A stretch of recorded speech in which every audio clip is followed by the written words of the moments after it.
guys, I'm Anita and I'm back with another video. Today I want to share with you a November wrap-up.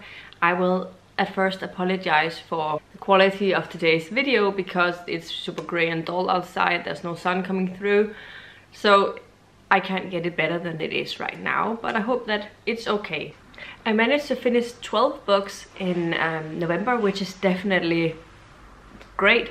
It is I think one of the best reading months for me, so I think getting back on this booktube train has definitely helped me sticking with my books. I just took down some Christmas boxes and I think there's some dusty stuff on it, so I got my noses running. Anyway, let's talk about the books that I was reading over the month. I already did sort of a check-in thing with the books that I've been reading up until about the mid-month of November, so I won't be getting too much in depth with them, so you can check my original video.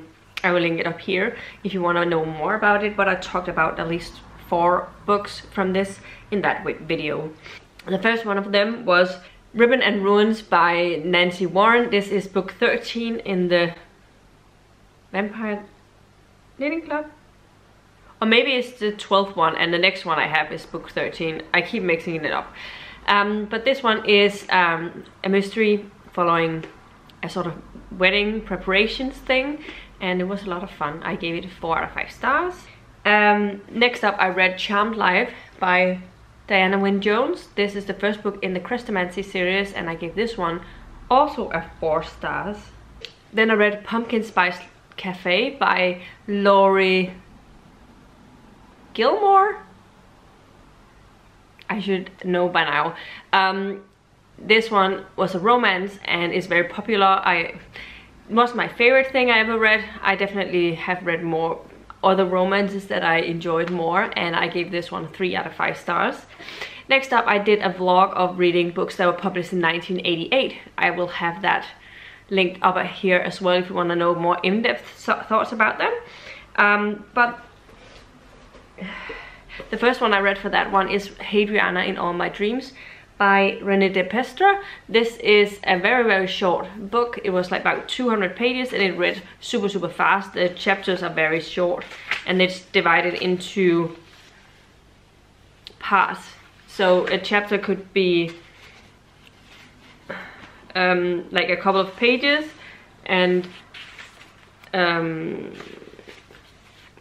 yeah, and not a lot of a chapter could be these 2 pages and then it would switch. Actually these parts are called chapters, so sort of maybe if you compare it to like how Stephen King divides his books as well. Super fast read. It's sort of horror and it was very weird. I liked the writing. I gave it 3 out of 5 stars because there were things that I didn't understand, and I don't know, it wasn't my brand of tea, but a cup of coffee probably. It wasn't my thing completely, but I also didn't dislike it, so a 3 stars.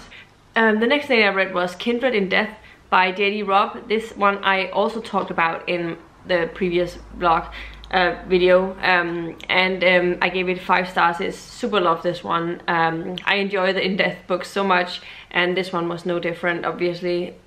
5 stars. Yeah.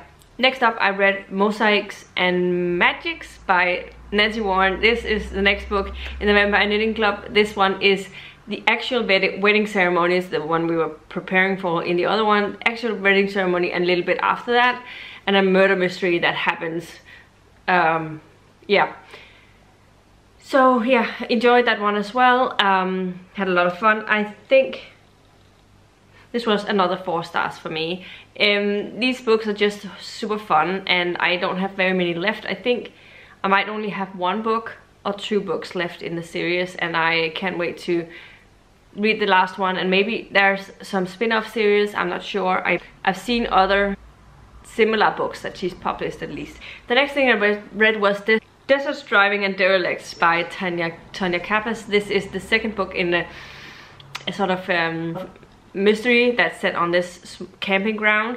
Our main character has sort of bought this camping ground, sort of getting more people to come visit and stuff like that. Someone is murdered, and obviously a murder mystery, but I don't particularly love this series so far. It hasn't really grabbed my attention in terms of if I compare them to other Cozy Mystery series, so I think I might just stop this one now. I gave this one 3 out of 5 stars. It was not that it was bad, it's just I don't think I want to spend time on this series so much, and I would rather focus on those cozy mysteries that I actually really enjoy. Next up, I finished, this was another one I read for the books that were published in 1988. I read The Last Honest Woman by Nora Roberts. This one is a book following a woman who is widowed. She has 2 sons, and she's telling the story about her husband, her late husband. He crashed in a car crash. He is a race car driver and crashed in one of his races. And this is some time after that, and she's telling his story, good and bad. And she's having this man come and write the biography about him. She's sort of the last one he needs to talk to in order to sort of finish this book. And he sort of moves in with her, trying to figure out who she is and getting to know her. And obviously this turns into their romance. I always love Nora Roberts, and this one was no different. This is one of her silhouette romances, so it's part of the category romance books that she wrote, and I really enjoyed it. I wasn't sure how I'd like her silhouette romances because they're so old. This is from 1988, so a lot of things have happened since then, and but Nora Roberts was already really good at writing romances back in the 80s, so really enjoyed it. I gave it 4.5 stars, so definitely want to continue with this series. Next up, I read The Lives of Christopher Chant by Diana Wynne Jones. This is the last and final one I read for the books published in 1988. I really enjoyed this one as well. This is the second book in the Christomancy series, and we're following Christopher, who is able to sort of travel into, in his dreams he's able to travel into different worlds. And this world, you believe that there are like 12 worlds. They're discovered 12 worlds, but they don't know if there's more. Some believe there's more, some believe that this is the gist of it. But he's able to travel into these worlds and able to sort of take things out from the worlds when he's dreaming. And he doesn't know why that is a possibility, but actually he is a Christomancy, which means that he has 9 lives, and he's able to, yeah, he has, that's why he's able to do this. And he ends up coming to Christomancy Castle and to be taught about things. Yeah, and things goes from there. The first one I really enjoyed. Charmed Life was really good. I gave it 4 out of 5 stars. This one I think upped it a lot. I like the characters more. I like that we got more info about the world. Everything about this. Her writing is super engaging all the time. I really enjoy Diana Wynne Jones's writing, and it's no different in this series. And I just like the concept a lot, and getting to know Christopher and all of the other characters was a joy. I ended up giving it 5 out of 5 stars, so I'm very, very happy that I found a 5-star, one more 5-star in this month, and that it was yeah, not necessarily an in-depth book, which seems to have been like the majority of my 5-star reads has been from her, but love this one. The next one I read was Murder at the Vicarage by the Queen Agatha Christie. This is the first book in the Miss Marple series. I really enjoyed this one. This is the type of, it's not a cozy mystery, but it's the type of mystery books that I really, really enjoy. The whodunit, the slow build, the people who are curious about things that happen. Like Agatha, like Miss Marple is sort of has like a hawk eye. She knows everything that's going on in this, you know, surroundings, and she's seen everything, and it's a lot of fun. I enjoyed it. It was well narrated. I can't wait to listen on in this series.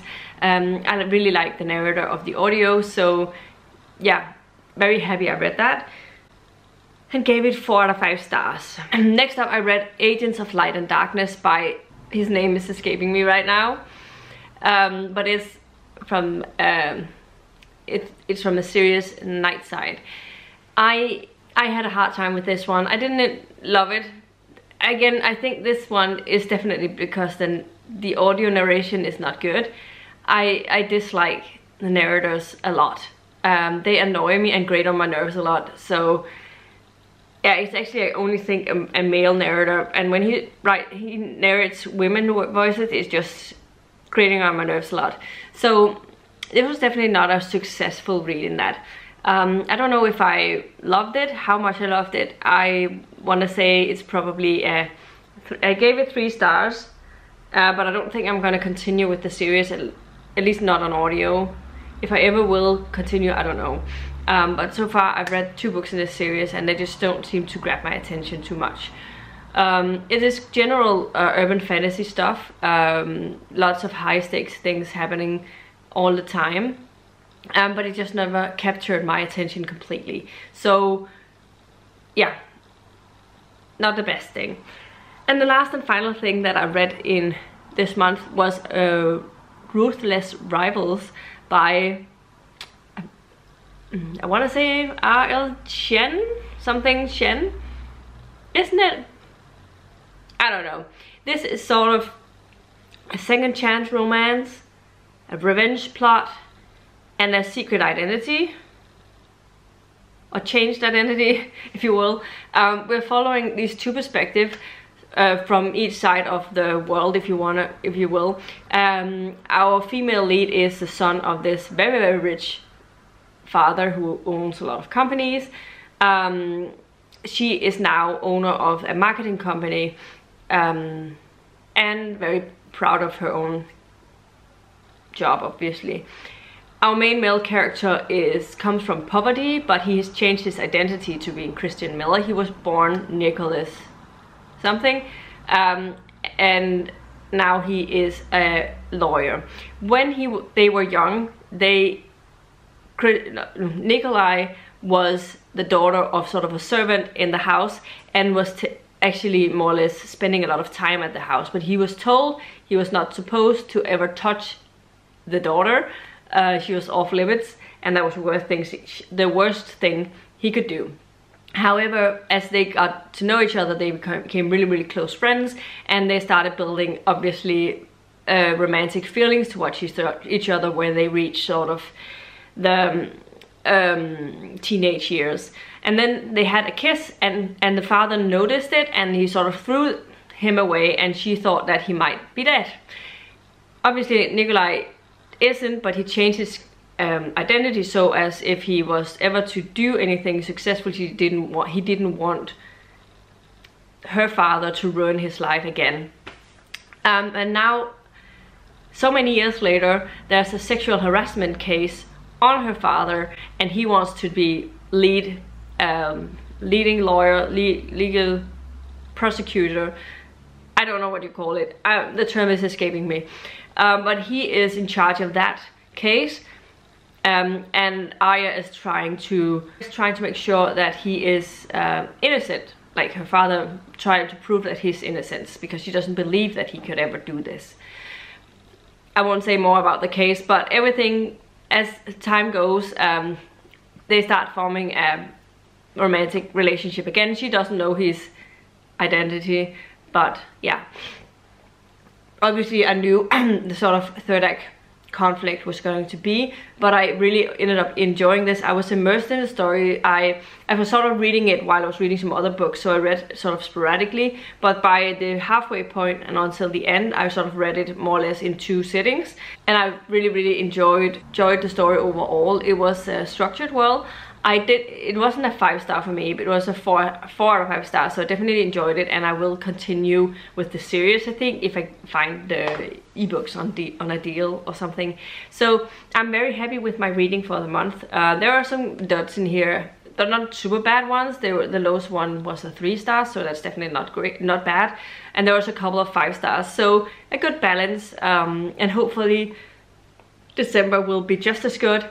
And hopefully I'll read even more in December because I'm behind on my own Goodreads goal. So crosses fingers that will happen. Anyway, this is everything I had for you today. Let me know in the comments down below what you've been reading recently. Have you read in the books that I've been talking about today? If you did, what were your thoughts on them? Tell me about your favorite book of the month. But this was everything I had for you today. If you liked the video, please give it a thumbs up. Subscribe to my channel if you haven't already. And I'll see you in my next video very, very soon. Goodbye.